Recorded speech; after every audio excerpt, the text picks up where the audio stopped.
Buenos días.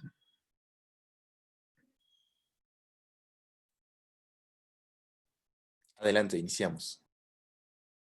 Buenos días, mi nombre es Hugo Sáez, he sido profesor e investigador de la UAS Xochimilco y soy el director de la revista Universidades, cuyo número 85 vamos a presentar el día de hoy, con la compañía de destacados académicos, investigadores, y bueno, quiero recalcar en primer lugar que la fecha para México y creo que para el mundo es significativa. El 2 de octubre de 1968 fue la masacre de Tlatelolco para sofocar el movimiento estudiantil, que en realidad era un movimiento social, porque no solo participaban estudiantes de la UNAM, sino también de otras universidades como Chapingo, como la Universidad La Salle, como la Universidad Iberoamericana, la Universidad Nicolaita de Michoacán, la Escuela Nacional de Antropología e Historia, y eran acompañados por intelectuales, activistas, obreros, preocupados sobre todo por el autoritarismo del gobierno de Díaz Ordaz. Lamentablemente, la represión en la Plaza de las Tres Culturas dejó una cantidad de muertos nunca determinado, y esto también estuvo acompañado de desapariciones y de personas que fueron torturadas o asesinadas. Eh, Más allá de todo, esto marcó un parteaguas en la historia de México, reflejado también en la literatura por autores como Elena Poniatowska, que vivió la noche de Tlatelolco, por René Avilés Avila, que publicó unos años después El Gran Solitario de Palacio, y por el mismo Monsiváis, que analizó en el 68 la, la, la, la resistencia que había significado esto, y que dio lugar a un movimiento nacional eh, en contra del autoritarismo que se empezó a ampliar en el país. Por eso la breve alusión que hoy hacemos a esta situación. La revista está integrada por una parte central que es el dossier, que en este caso se dedica al análisis de las políticas de educación superior en dos países latinoamericanos, Brasil y Argentina, que en 2019, perdón, tuvieron cambios de gobierno, en enero en Brasil, en diciembre en Argentina, y que ambos gobiernos, de una forma u otra, enfrentan una situación difícil. Mejor dicho, las instituciones de educación superior enfrentan una situación muy difícil porque en el caso de Argentina se aplicó durante el gobierno de Macri de 2016 a 2019 una política neoliberal a ultranza que descuidó tremendamente la investigación y descuidó también la atención de las universidades. El nuevo gobierno se propuso cambiar esta situación, pero justamente la pandemia, al igual que en todos los países, ha impedido que se empiecen a transformar las situaciones de rezago con que se trataban a las instituciones de educación superior. En Brasil, que inició antes el gobierno, en enero de 2019, se implantó una política que niega todos los logros obtenidos durante gobiernos anteriores, y también la educación superior está sufriendo un rezago, porque aquí en Brasil las principales universidades son privadas, a diferencia de Argentina, que son... en ese sentido, el, el, el dossier contiene artículos de autores argentinos y brasileños. Las colaboraciones de los brasileños van acompañadas de una traducción al español, mientras que la revista Universidades no es igual que otras revistas de investigación, porque contiene otras secciones, como la sección de plástica, que hoy tendremos oportunidad de ver algunas de las colaboraciones que hemos recibido, los microvideos de dos artistas muy actuales. Y también tenemos un análisis de coyuntura sobre cómo está afectando la pandemia a la educación, y la parte que se refiere también a a lo que fue la represión del gobierno de Onganía en 1966 a 5 universidades argentinas que estaban ocupadas por los estudiantes y profesores, porque el golpe militar que había dado Onganía el 28 de junio del 66 pretendía, y luego lo logró, intervenir las universidades y, por consiguiente, eliminar la autonomía universitaria. 5 facultades fueron desalojadas por la Policía Federal, que utilizó unos bastones largos, por eso se llama la noche de los bastones largos, el 29 de julio del 1966, bastones que en México le llamamos macana, es decir, son palos largos, con los que castigaron incluso al decano de ciencias, de la Facultad de Ciencias, Rolando García, que salió muy lastimado después de todo eso. Hoy vamos a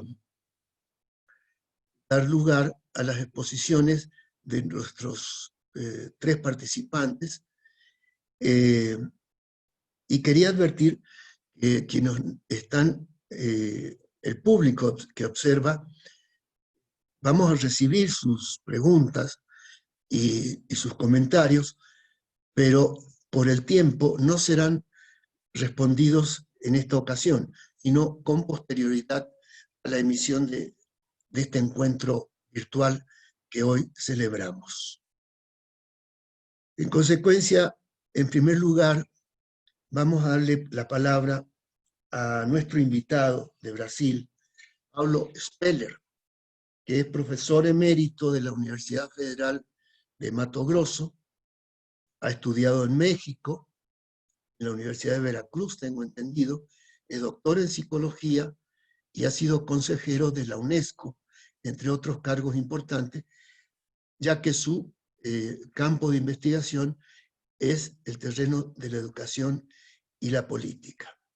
Él nos va a hablar de cómo ha percibido este número de la revista electrónica que tenemos desde el año pasado. Entonces, Pablo, con mucho gusto te escuchamos. Gracias, Hugo. Un placer estar con ustedes nuevamente de regreso a mi país adoptivo, a México, aunque virtualmente. Quién sabe un día lo logramos. Pero mira, esta revista, este número 85 de la revista Universidades está absolutamente excepcional, estupendo, como dicen los madrileños.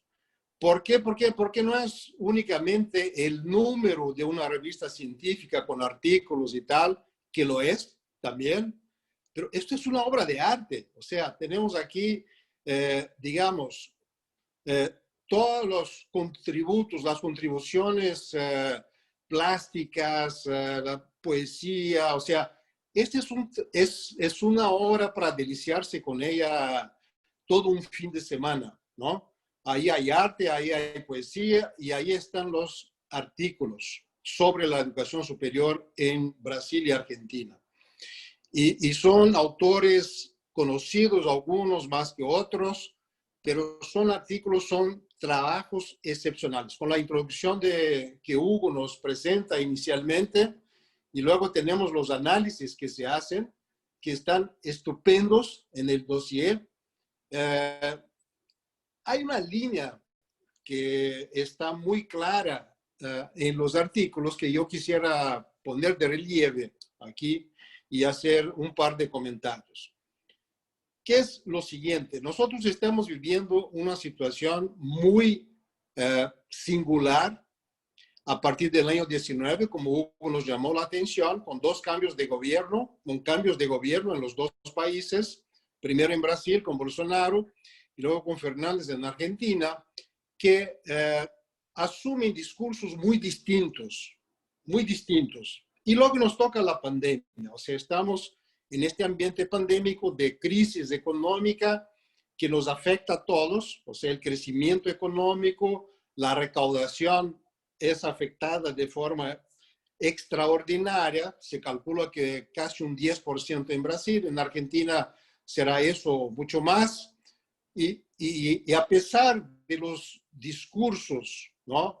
El discurso que en Brasil se caracteriza desde el gobierno anterior de transición, a partir del golpe contra Dilma, con Michel Temer, que se caracteriza por los recortes sistemáticos en los presupuestos de las universidades federales. Eso también pasa de cierta manera, o sea, con la baja en la recaudación, también en Argentina se siente o se sentirá más aún a partir del próximo año una baja en los presupuestos de las universidades.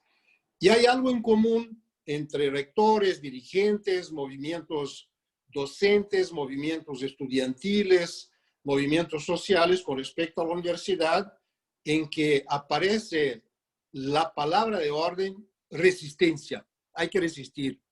Hay que resistir en Argentina, hay que resistir en Brasil, hay que resistir en América Latina. Desde México a la Patagonia hay que resistir. Pero, ¿qué es lo que queremos decir exactamente con esta palabra? Y lo menciono porque eso atraviesa el conjunto de los artículos que se presentan en la revista.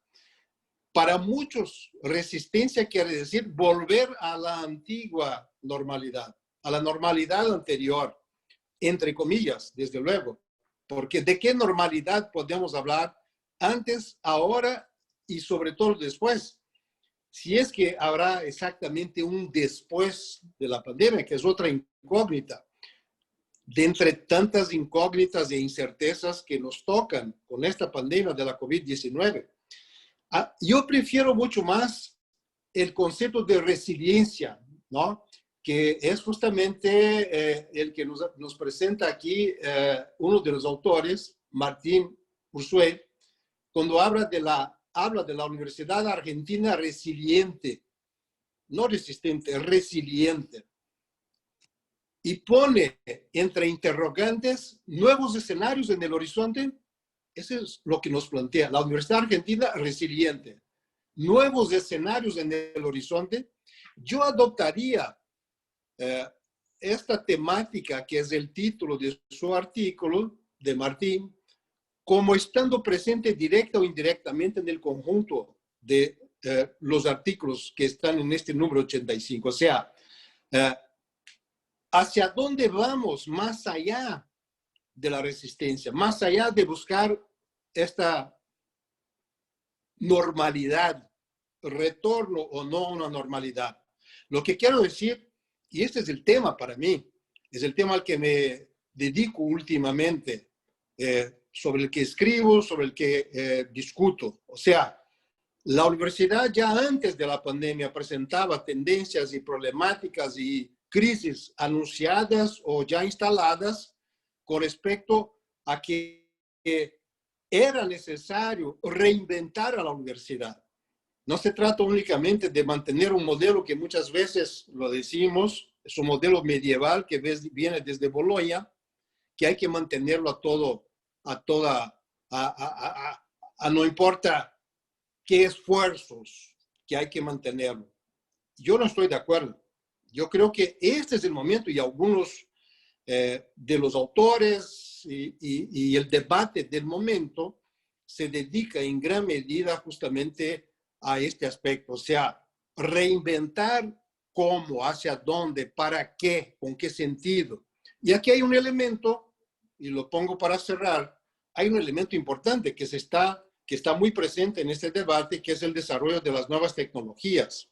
Las nuevas tecnologías de información y de comunicación. Aquí estamos nosotros ahora, pues todos presentes, entre comillas, virtualmente, pero mucho más que eso, o sea, la tecnología o las tecnologías interactivas que llegan incluso ahora a servir de base para una serie de iniciativas de movilidad virtual, por ejemplo, que no es únicamente para ver un video de una clase o reproducir algo de otra universidad, de otro país, de otro continente. Es una interactividad efectiva, ¿no? O sea, cómo estas nuevas tecnologías, como la inteligencia artificial, ya están, pero estarán presentes mucho más avanzadas, mucho más desarrolladas, cómo las podremos articular con las actividades presenciales que se mantendrán, algunas todavía, muy pocas, pero seguramente que después de la vacuna o las vacunas, pues muchas o algunas de estas actividades presenciales retornarán, pero ahí es donde está el tema. La resiliencia implica en resistir, pero tomando la iniciativa de buscar nuevos horizontes, de reinventar a la universidad. Yo creo que este es el gran debate que está presente en este número estupendo de la revista Universidades. Y aquí parabéns a todo el equipo, a Hugo y todo el equipo de la revista, de Udual, Roberto y todos en México por este trabajo maravilloso que es el número 85 de la revista Universidades. Esos son mis comentarios por el momento. Gracias, Pablo. Luego podrás extenderlos, pero me parece muy interesante lo que dices respecto de que la universidad necesita reinventarse. Lo han sostenido también grandes pensadores como Chomsky, y me parece que el concepto de resiliencia es el que nos puede unificar desde el río Bravo a Tierra del Fuego. A continuación vamos a dar la palabra al secretario general de la Unión de Universidades de América Latina, el doctor Roberto Escalante, que es economista, doctorado en desarrollo rural, y que es un conocedor muy puntual de la situación de la educación en los diversos países de América Latina, y ha hecho una labor por la cual está siguiendo otro periodo como secretario general de la UDUAL, por la labor que ha hecho de conexión entre las universidades latinoamericanas. Roberto, tienes la palabra. Hugo, muchas gracias. Buenos días a todos y a todas las personas que están en el mundo digital, viéndonos y escuchándonos.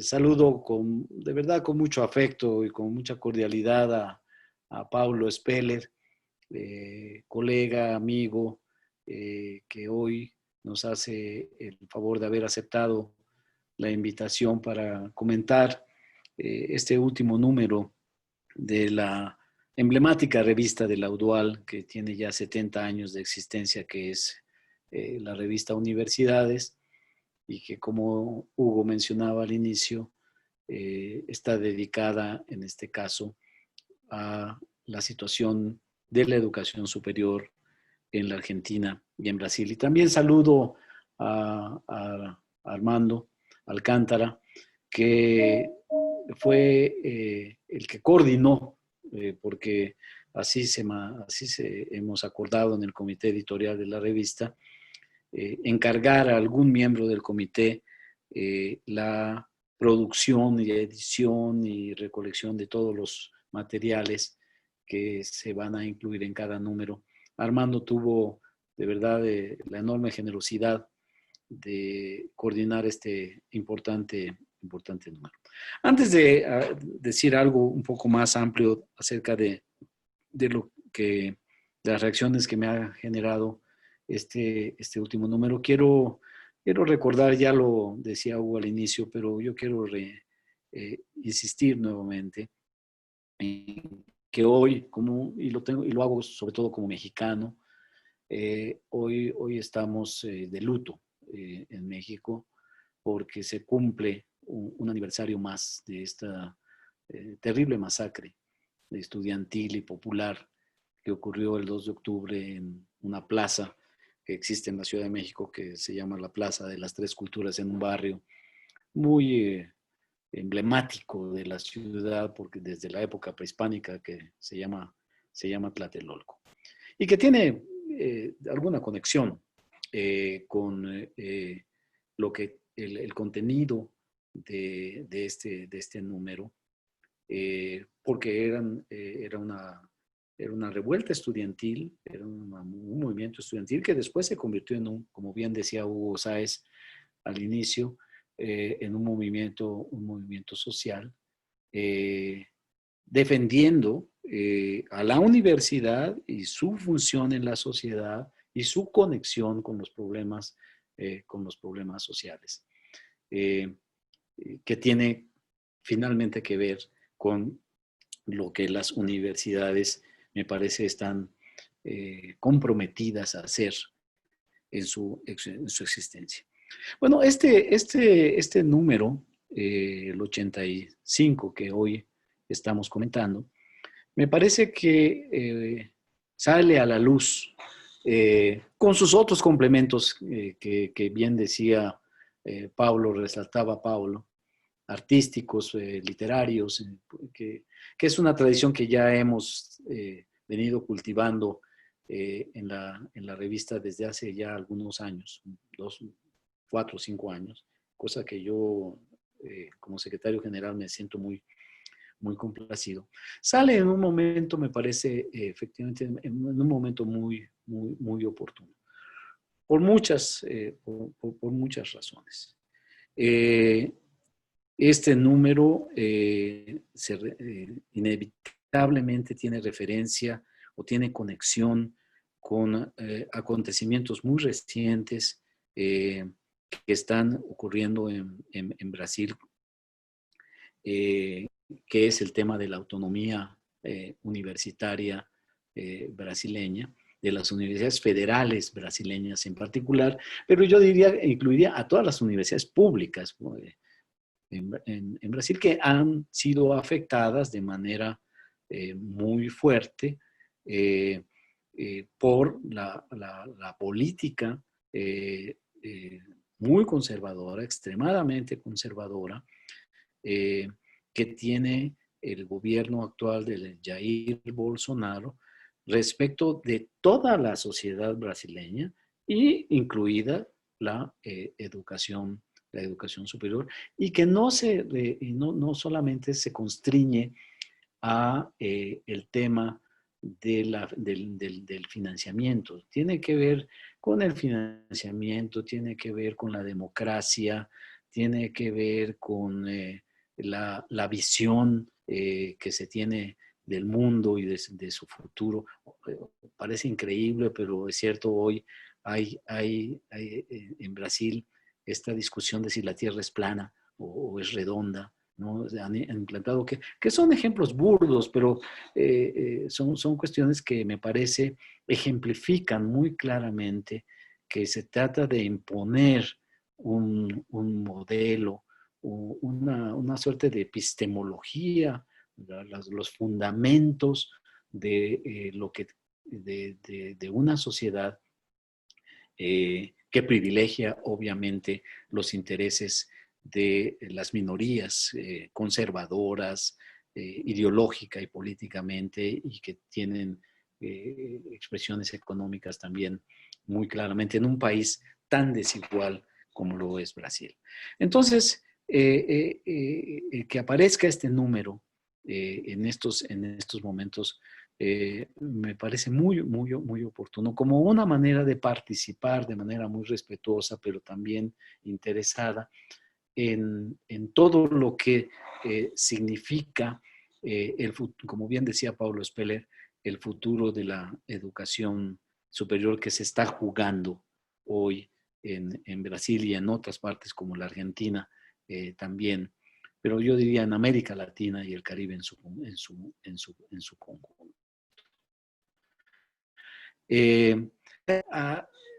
A estas costas se suma todo este tema, la nueva pandemia del COVID-19, que ha traído como resultado que aparezcan con más fuerza otras pandemias previas que ya veníamos padeciendo en América Latina y el Caribe, y desde luego en el caso de Brasil y en el caso de la Argentina. Bueno, los países examinados en este número 85, que tiene además la virtud de tomar el momento actual, ¿no? Por supuesto que hay referencias históricas en todos los artículos a la historia más reciente de la educación superior, tanto en el Brasil como en la Argentina, muestra claramente este carácter antípoda, ¿no? Que tienen los gobiernos. Brasil, un gobierno ultra conservador, agresivo, excluyente, ¿no? De ataque a la libertad de pensamiento, de querer imponer una manera de ver el mundo, que se caracteriza, como decía, de justificar la inequidad, de justificar la desigualdad, en fin, una serie de valores que privilegian a las minorías. Y en el caso de la Argentina, un gobierno con una visión social que intenta recuperar el papel central que tiene la educación universitaria y sus expresiones en la investigación, en la producción de conocimiento, en la creación de tecnología, en la innovación, que tuvo una interrupción con un gobierno también parecido, tal vez no tan conservador como el de Jair Bolsonaro, pero que de todas maneras afectó la educación superior en el caso de la Argentina. Entonces, el caso argentino es un gobierno que trata de impulsar nuevamente la activa participación de las universidades en la creación de la ciencia, la tecnología, la innovación, que indudablemente es un insumo absolutamente central para el futuro de las universidades y de la sociedad. Hoy tenemos efectivamente que discutir, analizar y proponer de manera muy sesuda e inteligente qué significa el futuro. ¿Qué significa el futuro? Y ahí hay este es todo un tema, porque regresar, no vamos a regresar a lo que teníamos, ¿no? En ningún escenario, pero sí el futuro puede ser peor que lo que teníamos o puede ser mejor que lo que teníamos. Pero ¿en qué consiste esto, no? ¿Qué requisitos tiene un escenario que yo favorecería, que sería el que un nuevo futuro más justo, más equitativo, más inclusivo, con la incorporación adecuada para los fines del desarrollo y del bienestar de todas las herramientas tecnológicas que tenemos hoy a nuestra disposición? Y eso efectivamente es un tema que afecta a las universidades y en ese accionar las universidades con respecto a la sociedad. La universidad actual, ¿no? O esta universidad que hoy está cruzada, una suerte como de limbo, en donde tuvo que pasar de la presencialidad a la virtualidad sin tener los elementos tecnológicos, de infraestructura, de gestión, de capacitación, de alfabetización tecnológica de los profesores, de los estudiantes, de los trabajadores no docentes. Tiene que ver qué va a hacer, ¿no? en el futuro, porque el tema es que esa universidad y la sociedad que la acompaña es insostenible en el marco del estilo de desarrollo que hoy estamos viviendo. La pandemia, esta expresión sanitaria de la pandemia, es simplemente un indicador importante del manejo insostenible que estamos haciendo de los recursos naturales y del medio ambiente, que viene acompañado de todo lo que sabemos de estas otras pandemias que yo mencionaba. Entonces, el número 85 tiene todas estas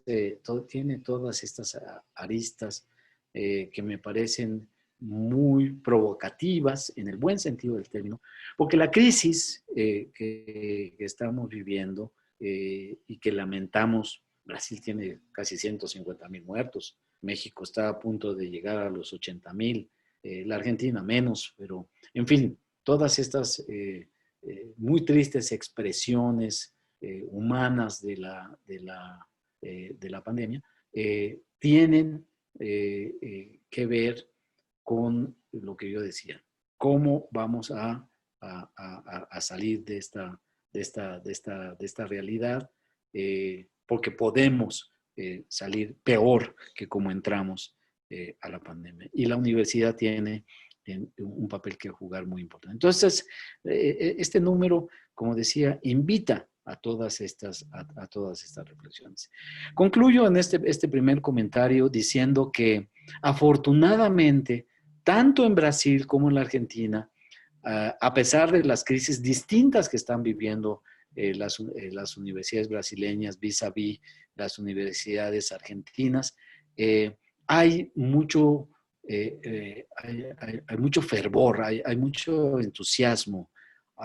Las universidades brasileñas las universidades públicas sobre todo, están en efervescencia. Y eso es bueno, eso es bueno. Yo creo que son climas propicios para no solamente defender valores y conquistas de todo tipo, sino para auspiciar la discusión y auspiciar propuestas. Y lo mismo en la Argentina, que hoy están tratando de recuperar la importancia central que le dio el gobierno de la señora Cristina Kirchner a las universidades con una serie de políticas que puso en marcha y que creo que tendremos oportunidad de comentar un poquito más adelante.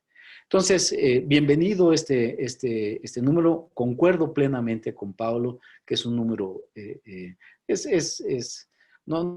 no es muy adecuado hablar de las cosas de uno, ¿no? Siendo secretario general y la revista de la UDUAL, pero como lo digo como académico, lo digo como observador social, interesado en todos estos temas, por la extraordinaria oportunidad que he tenido de conocer la educación superior en la región siendo secretario general de la UDUAL. Me parece un número realmente muy propicio, de una factura intelectual realmente de muy alta calidad, y nuevamente felicito a Armando Alcántara por haber logrado esta combinación. De momento, esos son mis comentarios. Muchas gracias, Roberto. Tú mencionaste un tema que tiene que ver también con situación crítica de la educación en Brasil, por ejemplo. y es que este tipo de gobiernos conservadores, ultraconservadores, apelan al pensamiento mágico.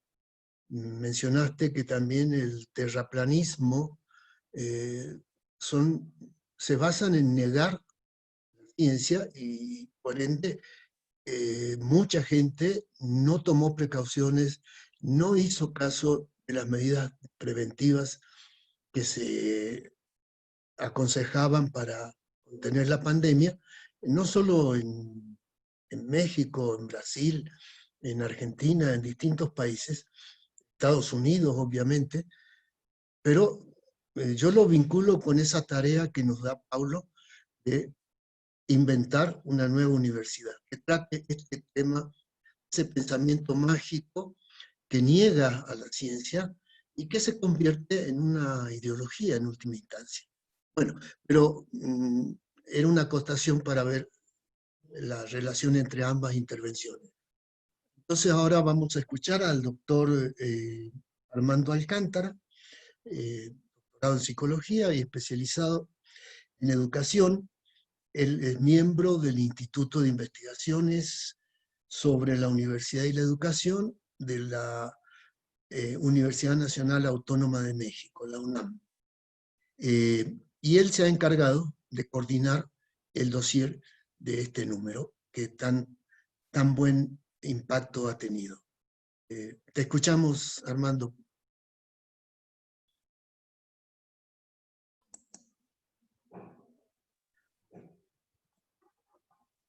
Hola, buenos días. ¿Me escuchan bien?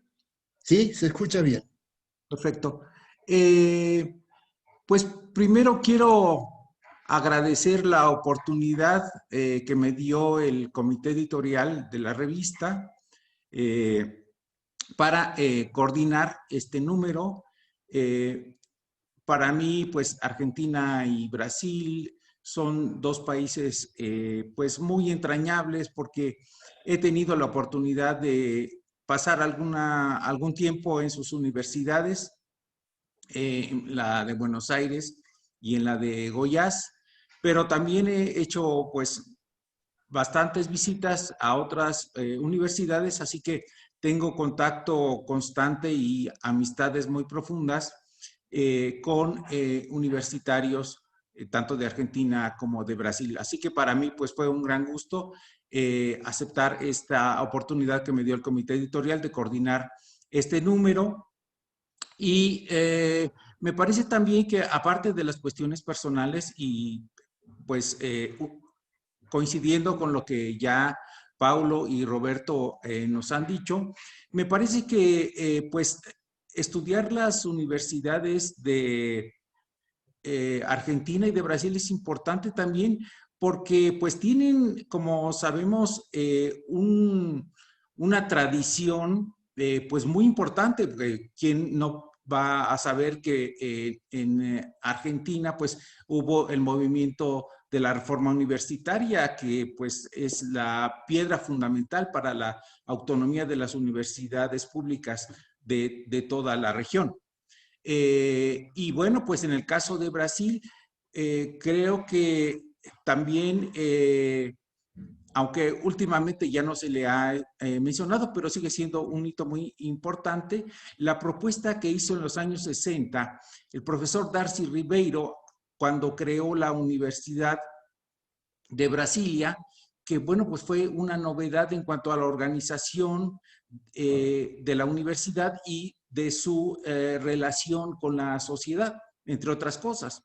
Bueno, y actualmente, como se puede ver en los distintos artículos que mis colegas enviaron a nuestra revista, pues en el caso de Argentina hay una expansión, ha habido una expansión en distintas etapas o distintas oleadas, como algunos de los autores señalan, de creación de nuevas universidades en pues distintas partes de Argentina. Entonces es un crecimiento de instituciones, pero que también es el crecimiento de la producción, de las oportunidades que tienen los jóvenes de asistir a la universidad, de recibir la educación superior, que es una demanda social que ha sido atendida, como hemos visto, pues por los gobiernos, sobre todo en esta etapa del 2003 al 2015, luego esta pausa que hubo en el régimen de Macri, y luego, bueno, pues ahora el actual presidente Fernández, que está tratando de recuperar también ese y de volver a dar ese apoyo a las universidades, al desarrollo de la ciencia y la tecnología argentina, que también tiene una tradición muy importante. Quien no conoce también que 4 de sus profesores han obtenido premio Nobel en las ciencias naturales y exactas, algo pues que creo que ningún otro país de América Latina lo tiene hasta el momento. Bueno, sí, México tiene alguno y algún otro, a lo mejor otro país que ahorita no recuerdo, pero digamos, eso es muy importante. Y luego también el desarrollo importantísimo que tuvo la educación superior brasileña hasta antes del 2016, cuando antes de que hicieran el impeachment a Dilma Rousseff, que bueno, pues llegó a tener los indicadores más altos de la región en el número de doctores, en la producción de artículos, en fin, una serie de son los indicadores de desarrollo científico y tecnológico. Y entonces, pues, por eso es importante ver de qué manera estos cambios de regímenes políticos que han sucedido bueno, que ocurrieron en el año pasado, uno en enero y otro en diciembre, pues están afectando para bien y para mal el desarrollo de la educación superior en estos dos países. Y ese, pues, fue el interés que yo siempre tuve para, pues, invitar a los colegas que yo conocía. Claro, además los artículos pues fueron evaluados por otros pares, porque pues así es, digamos, como se acostumbra en las revistas científicas.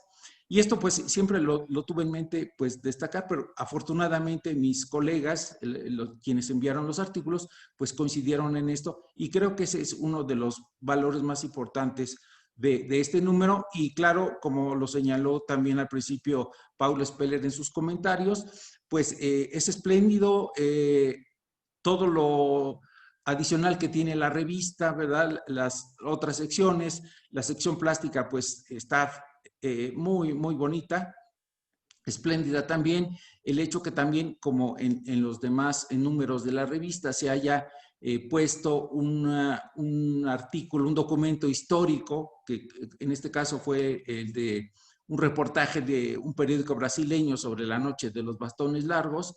Entonces, me parece que eso complementa de manera muy, muy, muy buena, excelente este número, y espero que estos trabajos pues generen también pues, discusiones y bueno, cuestiones que los académicos y el público en general interesado en estos temas pues pueda servirse de estos artículos para comentar y reflexionar sobre lo que está pasando en estos dos países tan entrañables.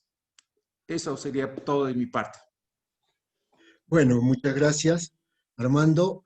Se está proyectando en la pantalla algunos de los imágenes plásticas que contiene la revista, y bueno, entre otros, la última fue la que es portada de la revista y que es una obra de Adriana Varellao, que ha trabajado la imagen en Brasil y cómo la imagen está vinculada en la historia de Brasil, y en particular tanto del barroco europeo como el barroco en Brasil, con el poder, con la concientización de la gente en torno a un régimen determinado.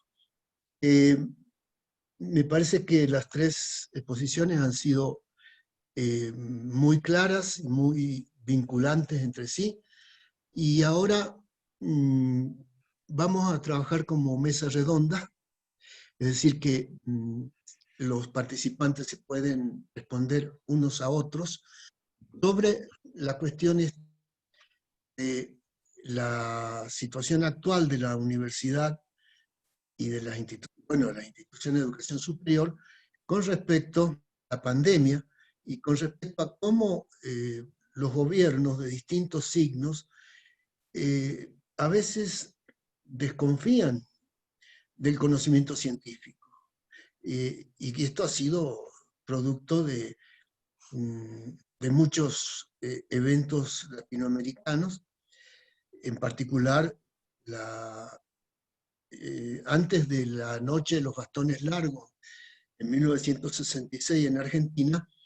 En Brasil fue depuesto João Goulart en 1964, iniciando una serie de golpes militares en toda América del Sur prácticamente. México ha sido quizá de los pocos países que no ha tenido interrupciones en los últimos años de tipo de sublevaciones militares o de otro carácter. Pero también la relación que se ha mencionado entre el poder político y su relación con las universidades, que no va solo, como dijo Roberto, en torno al financiamiento o al quitar recursos. Con respecto a los premios Nobel, en este momento hay un físico argentino que trabaja en Canadá, que ha sido nominado como Premio Nobel de Física, porque trabaja en torno a la materia oscura, agregando lo que decía Armando sobre premios Nobel argentinos. ¿Quién pide la palabra para iniciar esta mesa redonda? Paulo, con mucho gusto. Gracias una vez más, Hugo. Yo quisiera regresar al 2 de octubre. 2 de octubre. Fíjate, claro que me solidarizo completamente con lo de Tlatelolco. Yo llegué a México después de Tlatelolco, pero sentí toda, digamos, la dimensión de lo que fue, y después fui colega de Luis González de Alba, que me comentó, fuimos colegas de la Facultad de Psicología. O sea, eso me impactó enormemente. Pero hoy, 2 de octubre, en Brasil, precisamente aquí en Belo Horizonte, donde estoy, en Minas Gerais, se celebran los 100 años de la visita del rey Alberto de Bélgica a Belo Horizonte. Hace exactamente 100 años, en 1920, estuvo aquí en Belo Horizonte. ¿Y qué significa esto? Porque fue el primer mandatario que vino a Brasil después de la proclamación de la República. Y vino a Belo Horizonte, aparte de Río y São Paulo.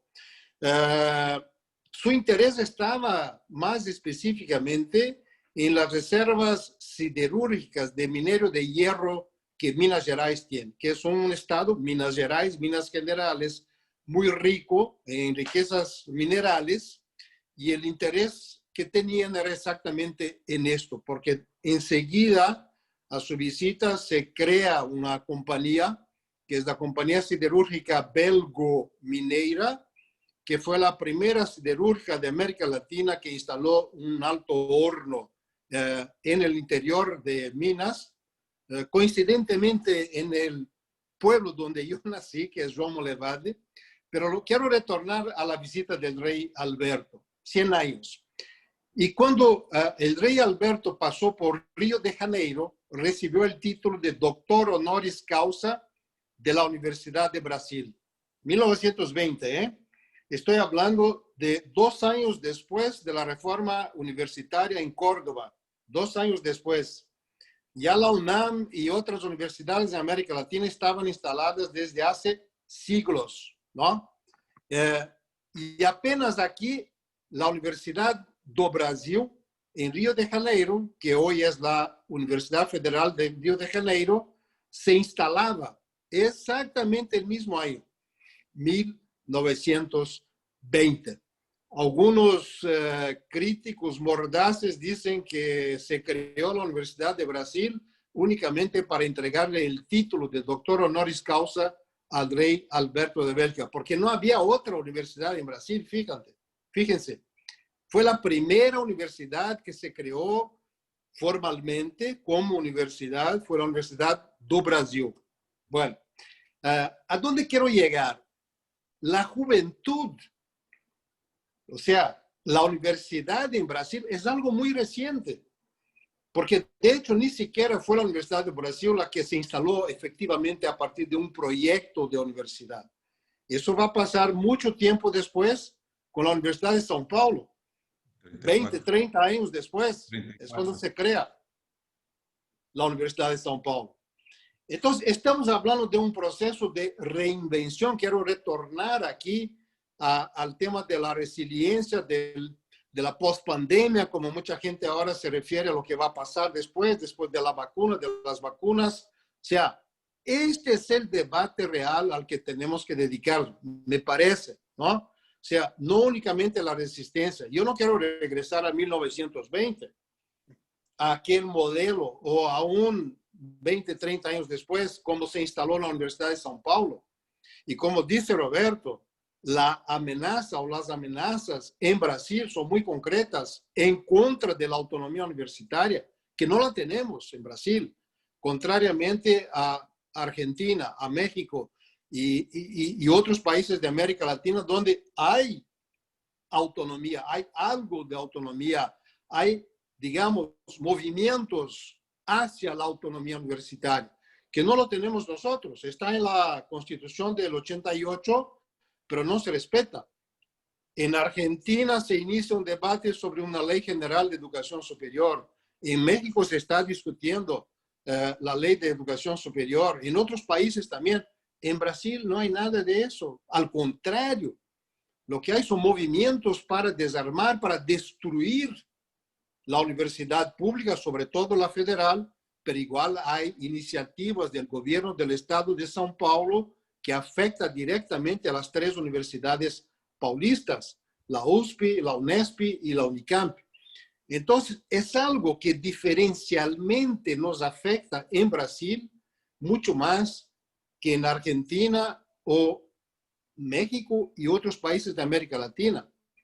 Y eso que fíjense, ahora cuando leía los artículos esta semana en la revista, me doy cuenta de algo que ya sabía, pero que quiero comentárselos.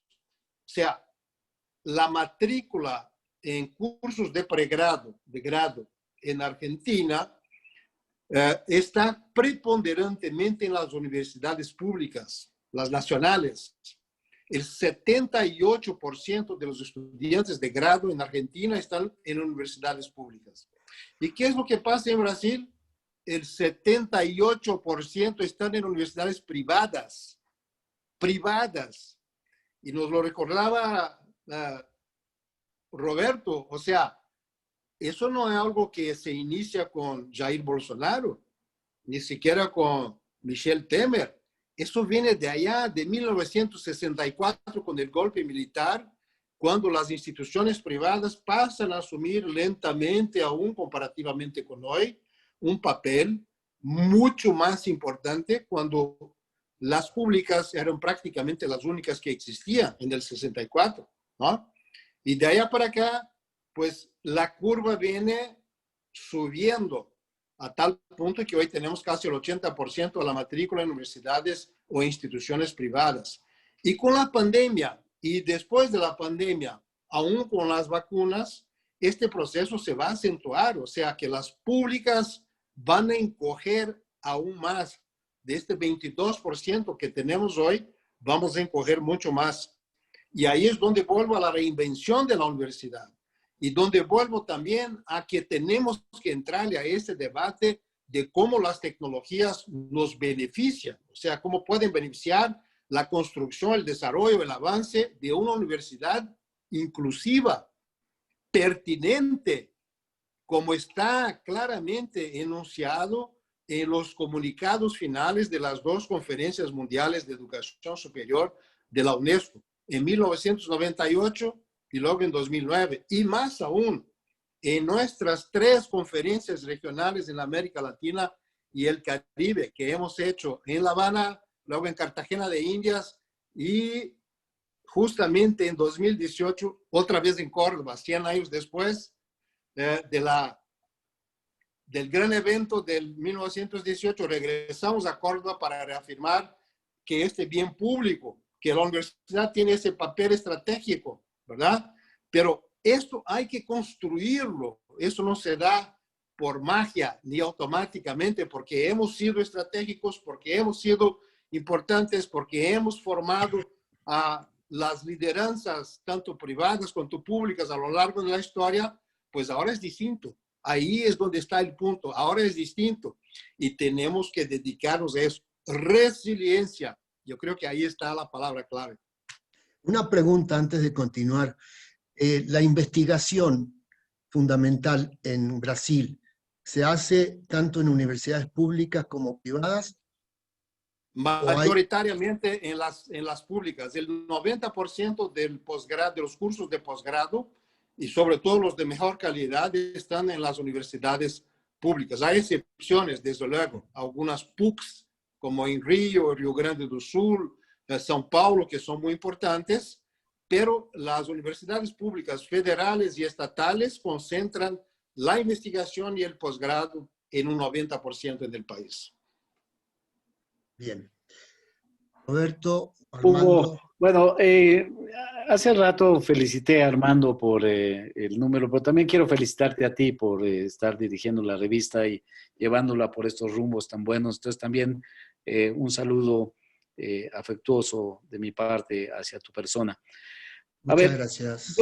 Yo creo que los retos, en el caso de Brasil, yo creo que los retos son dobles o triples. Comparto con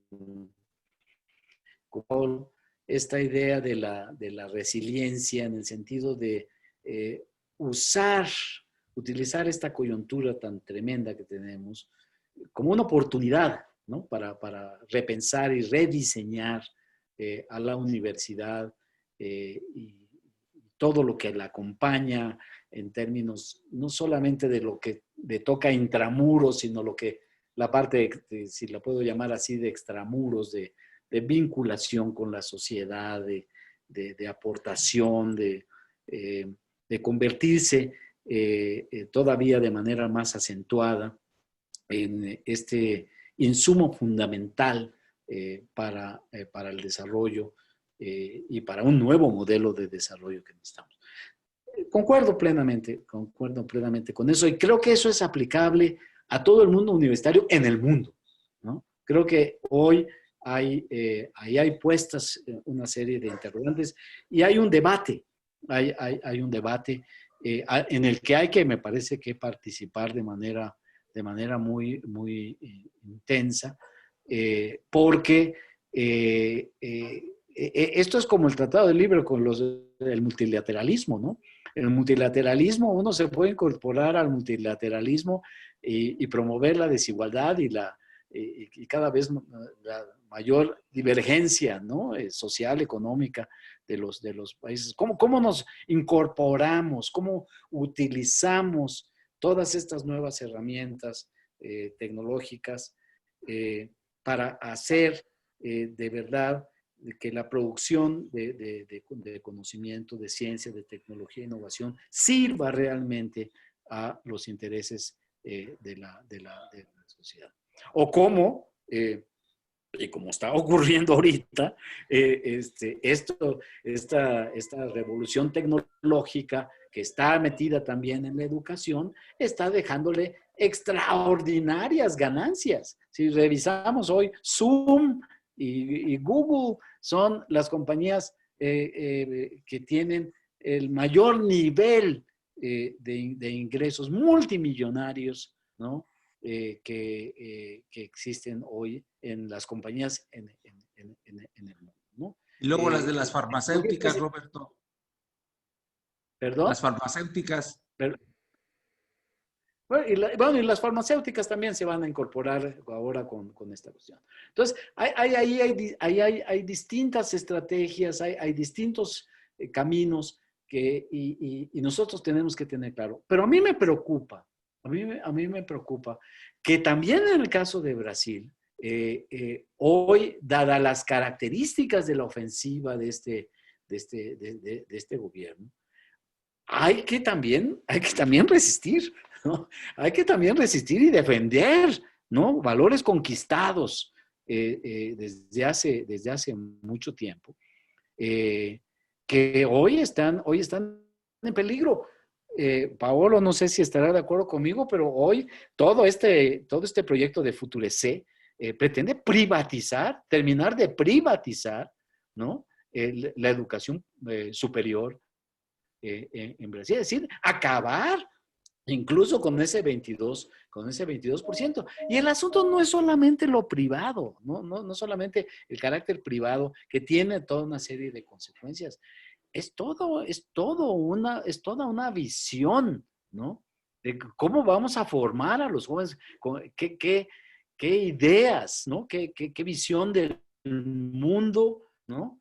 Les vamos a enseñar. A Bolsonaro y sus ideólogos y sus operadores políticos, no solamente les interesa vulnerar la autonomía universitaria, como acaban de hacer en el caso de Río Grande do Sul, de la Federal de Río Grande do Sul, y como lo están haciendo en otras. Viene Brasilia ahora, vamos a ver qué pasa en Brasilia, con la Universidad de Brasilia, ¿no? Sino que quieren imponer un modo de pensar, ¿no? Sea, en donde lo normal sea que la desigualdad sea el modo de vida adecuado, ¿no? En un país como Brasil, que ya tiene problemas de desigualdad, ya venía teniendo problemas de desigualdad muy, muy, muy grandes y que se aliviaron parcialmente o de manera interesante con los gobiernos de Lula y de Chile, ¿no? Y también me preocupa mucho, bueno, no hay que olvidar, y ahí está la información disponible, las universidades brasileñas, sobre todo las que hacen investigación, las paulistas en particular, que tienen una participación muy importante en la producción de conocimiento, ¿no?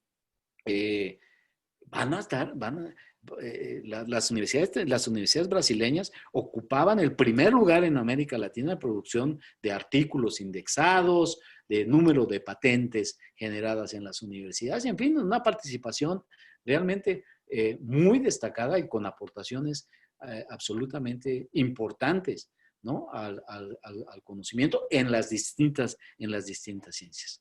Todo eso pues, está en peligro porque obviamente, ¿no?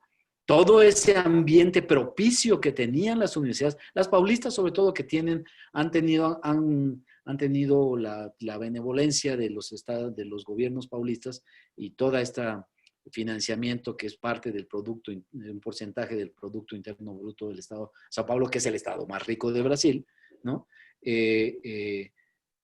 Bueno, eso puede verse afectado. Entonces, creo que hay que combinar esta cuestión de reinventarnos, ¿no?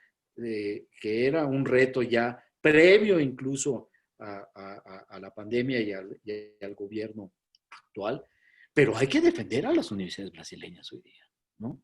Hay que defenderlas. Y esta es una tarea, me parece, de organizaciones como la UDUAL y muchas otras, ¿no?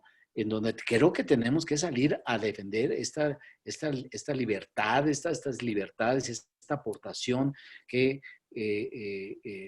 las universidades brasileñas han hecho al mundo y a la región.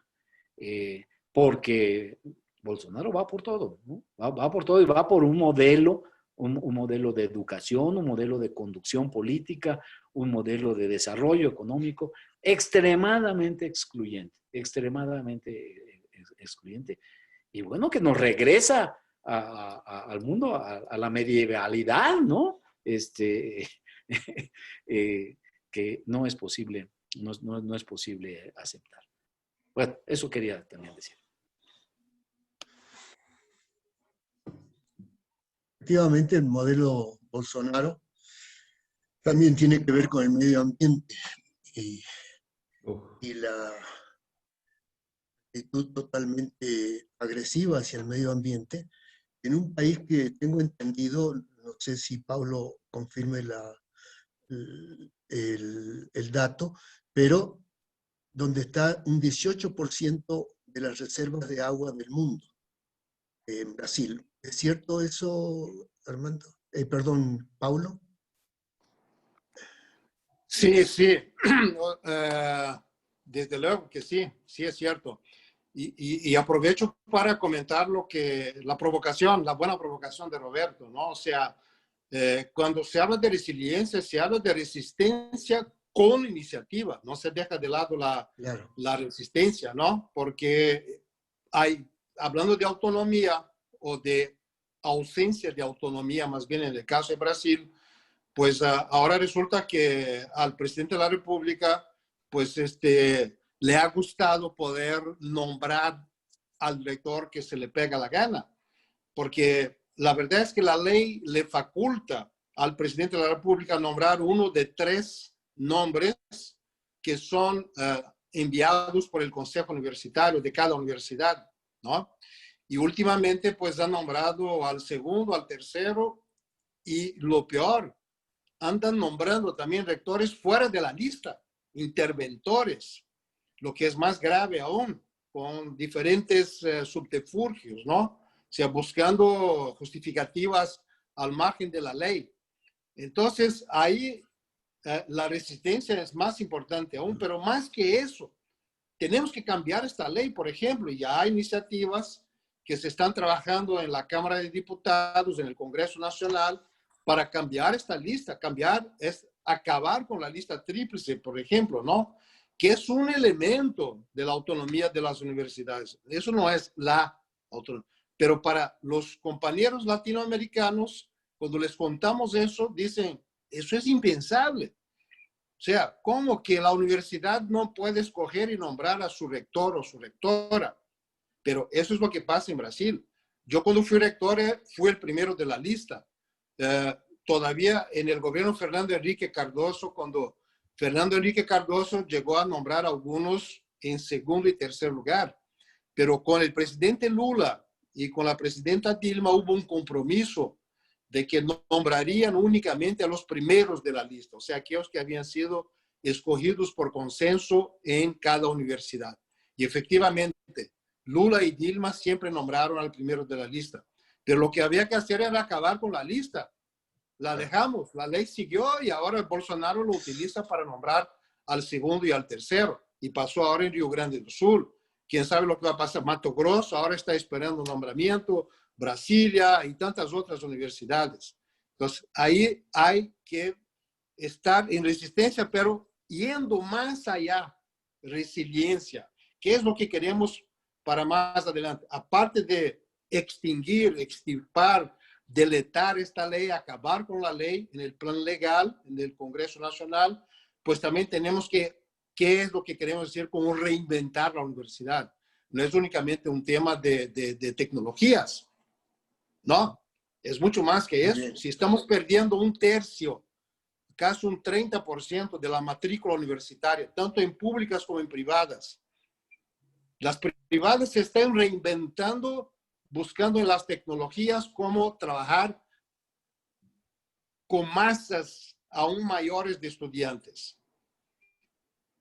Productividad, ¿no? Sí, Pero en sí. las públicas eso será distinto. Pero ahí tenemos que reinventarnos buscando cómo estas tecnologías y cómo las podemos utilizar efectivamente, primero para sobrevivir, segundo para que la universidad tenga la efectiva pertinencia para los retos que nos tocan en este momento, de la pandemia, de la pospandemia, porque este es el elemento importante y la diferencia que hay entre Brasil y Argentina. La crisis económica nos toca a los dos, pero Argentina, el presidente Fernández ha dicho, yo voy a priorizar la universidad, el conocimiento es prioritario. Y en Brasil todo lo contrario. O sea, la visión anticientificista del presidente y de su equipo y de aquellos que lo siguen, pues descalifica o intenta descalificar a la universidad. Son dos visiones totalmente opuestas, pero la crisis económica nos toca igual a los dos. Entonces ahí es donde que hay que preguntarse, o sea, ¿cómo? ¿Cuál es la estrategia para seguir adelante? En la Argentina, que es un contexto, y en Brasil, que es otro contexto en este momento, ¿no? Pero el reto nos toca igual a los dos y a América Latina como todo. Y ahí, claro, o dual tiene un papel absolutamente importante, como lo tienen las asociaciones en cada país, como es el caso de la Andifes en Brasil, que congrega a los rectores y que está trabajando el tema juntamente con los rectores de las estatales de São Paulo, ¿no? Las tres.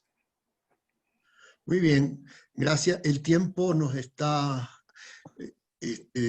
acosando, pero es muy interesante todas las intervenciones que ha habido.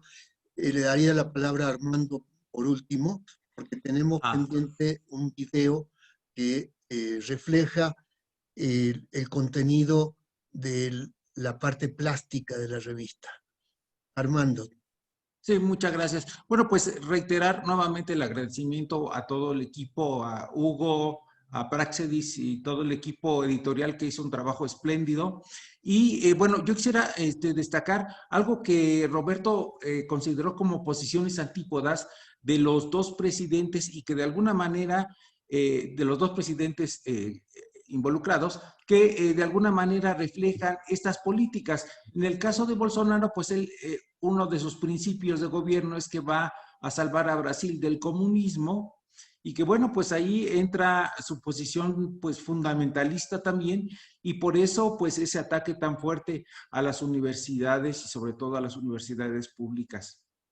Y en el caso contrastante de el presidente Fernández, que ha dicho que el gobierno suyo va a ser el gobierno de científicos y de profesores, que él mismo se asume como profesor y que incluso ha ido a dar sus clases a la Facultad de Derecho, pues evidencian estas posiciones encontradas, ¿verdad? Y pues como señala Paulo, pues a pesar de estas dos posiciones antípodas, como las llamó Roberto, pues el gran problema que enfrentan los dos y que bueno, enfrenta todo el mundo es el de la tremenda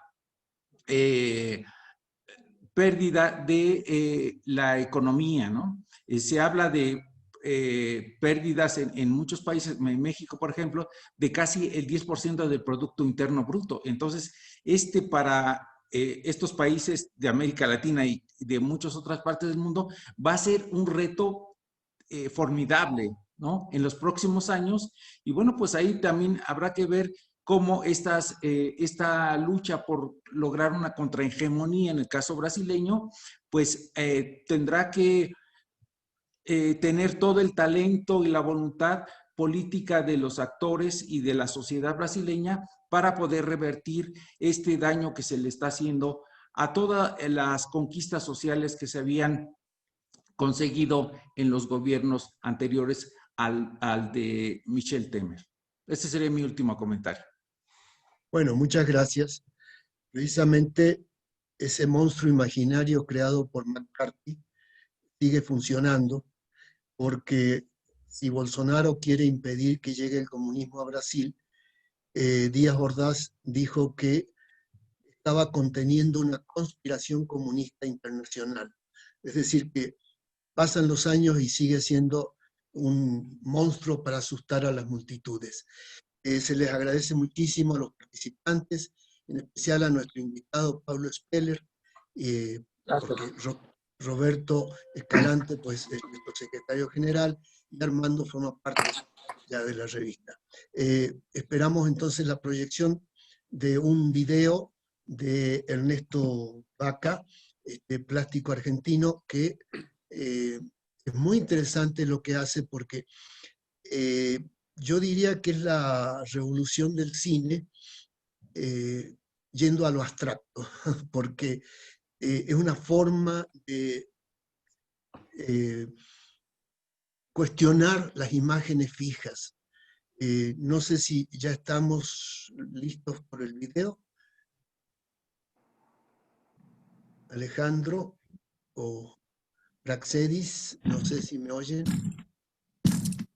Sí, ya va el video. Perfecto.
Bien. Lo interesante es que la versión electrónica de la revista permite incluir una liga para ver estos videos de Ernesto Vaca y también de la artista brasileña Moira Lakovic. Yo los recomiendo, es muy interesante cómo trabajan la imagen, incluso Ernesto Vaca dice que hasta lentes de relojero utiliza para modificar imágenes y acompañarlas de una música que nos da en pocos minutos una experiencia de cómo miramos imágenes ya construidas y cómo nos enfrentamos a una imagen, por ahí aparece algo reconocible, lo que es más que nada visual. Yo me quiero despedir ya con el público. Recuerdo que las intervenciones, las preguntas, dudas o comentarios van a ser respondidos después de la proyección de este intercambio de opiniones, y sobre todo remarcar que los tres participantes, los tres panelistas, en lo personal, me han brindado una visión muy actual, muy fuerte de lo que nos estamos enfrentando en este momento en las instituciones de educación superior. Muchísimas gracias a todos. Buenas tardes, buenos días, depende de donde nos escuchen. Armando, Roberto, Pablo, y bueno, y a todo el equipo que ha trabajado para que esta revista sea una realidad, que no es algo fácil. Muchísimas gracias. Gracias, saludos a todos. Pablo, un abrazo. Saludos. Armando. Gracias. Un saludo especial a Saludos, Armando, Pablo. que coordinó Hasta muy luego, bien. Pablo. Un abrazo fuerte a todos. Gracias. Igualmente. Fuerte abrazo.